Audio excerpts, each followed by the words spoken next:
Jeffrey J. Wilson from Dayton, Ohio.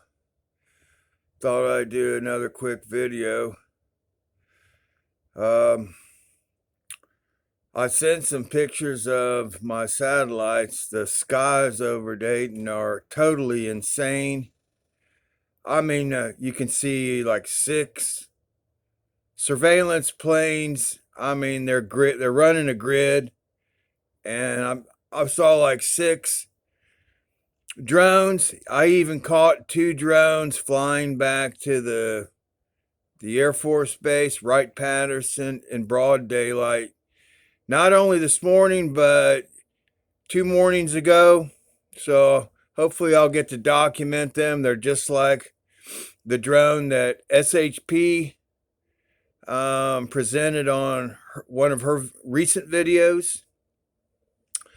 But as you can see here, I'm trying to rehab myself by staying busy.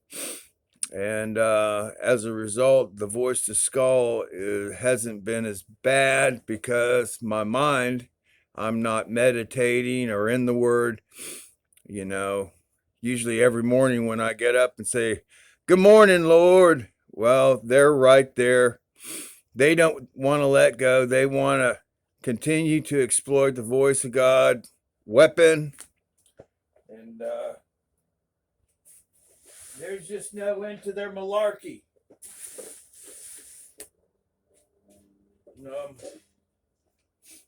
I got a lot of thoughts. I guess everybody does.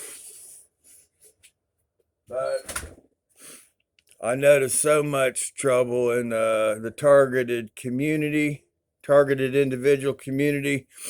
I wanted to just touch on, without a Bible in front of me, I just wanted to touch on a couple things. You know, it talks about the bowls being poured out in Revelation, that these are plagues. I think really, honestly, it's a form of purification. And just like a cauldron, you put a roast in a hot boiling pot of water and parboil it. The scum comes to the surface, and what I interpret, with targeted individuals is that a lot of our flaws are manifest. I mean, sooner or later, if you stick your head out there and create a YouTube channel, you'll sooner or later you usually step in a pile of dog shit, and everybody sees it. I mean, and often you see it yourself. And the Bible talks about all these innumerable amount of angels that are given white robes because they came out of tribulation. And I don't care what everybody else says, the targeted individuals are going through tribulation. And I think, honestly, that these plagues, if you were to look at them closely, like the first one, just off the cuff, makes reference to sores being on your flesh. And I see open chats where guys justify drinking, smoking, doing drugs, whatever. Anybody that's going through this kind of pain, that we could justify, drinking once a week or, once a month, or instead of traditional turkey, we'll just buy a bottle of wild turkey this year, and rationalize, an invoked potential that's probably existed prior to the tribulation, is that we try to find something to relieve our flesh, the sores, the suffering. And so that appears to be, in my mind, correlates with the first bowl being poured out. If you look at the following bowls that are poured out, we see that the waters are turned into blood. And the ocean, those that are in the sea, in other words, they're worldly people.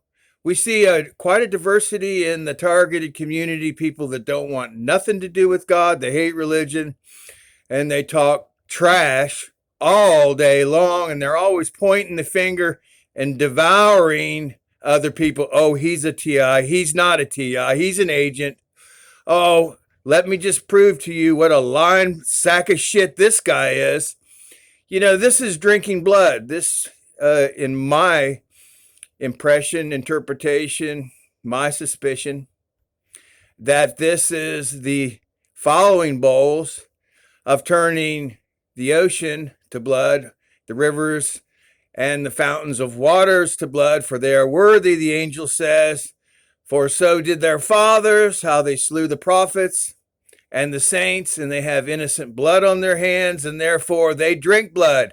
In other words, they targeted community wants to attack one another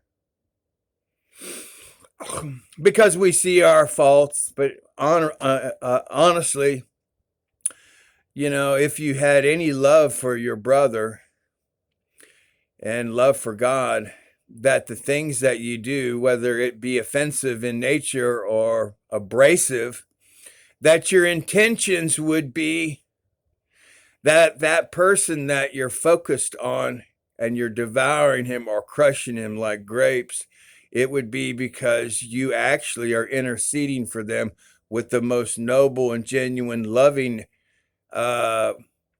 intendency, not doing it maliciously, but that you're doing it with a purpose to expose, to entreat, to gather all men that they might come out of this tribulation.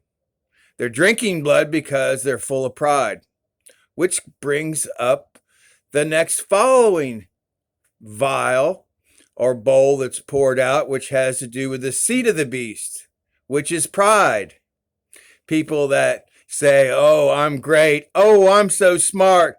You'll never know as much as I do. Your dick is shriveling up. All these people, some of the smartest and talented people, have been offended and misunderstood so much in their life and been considered outcasts, suffered a lot of fraud, corruption, and misgivings, that they built a false seed of pride, and they became very defensive and likewise very offensive. And when you tell them that only the Father in heaven is good and only He is great, and that there is a total lack of humility in you, it burns the seed of pride. And they become, actually, they manifest even into a worse, malicious, foul and defiled. This is what we see, kind of like the Hunger Games. The whole world is watching us. Some people's judgments come early and then others follow after. And it would appear to me as those that were martyred, they were underneath the altar and they cried out, how long, Father, until you take vengeance upon them that have done us unjustly our whole life, why we've been persecuted, how we've been destroyed. And I think God might have been thinking down deep, thinking, well, son, you should be on that altar instead of under it. And you were supposed to be a living sacrifice, and they slew you because it was always about you, oh boy. And you never really laid your life down on the line for them. You never gave your life as a sacrifice for them. And you responded very poorly to adversity. These attacks, you could take either one or two ways.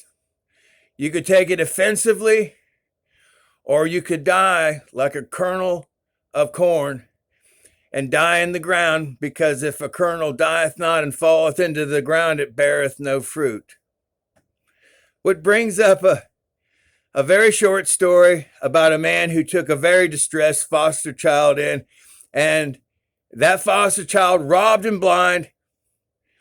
And the next day, the foster child came to the door, and the man opened the door with a whole basket full of silver spoons, forks, and knives. And he looked at the foster child and said, hey, you forgot these. I think the gist of the story is is that if we respond the right way in the targeted individual community to offenses, because offenses must come in order to reveal our hidden flaws and to take a good hard look at the scum that comes to the top of the cauldron, that this is the part of us that needs to be removed, that if we respond the right way, the correct way, that we would literally be coming out of tribulation rather than remaining in it. Until next time, hasta la vista.